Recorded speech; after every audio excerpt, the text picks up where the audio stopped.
สุขสบายดีเนาะมื้อนี้มาพบมาพอกับซ่องใบลมคนสวนชาแนลคือเก่าเนาะ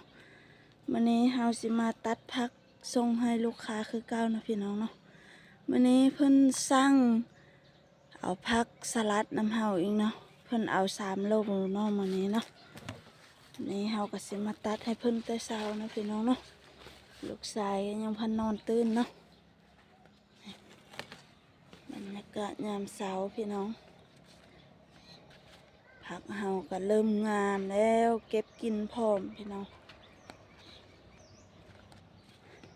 เอาผักให้ลูกค้า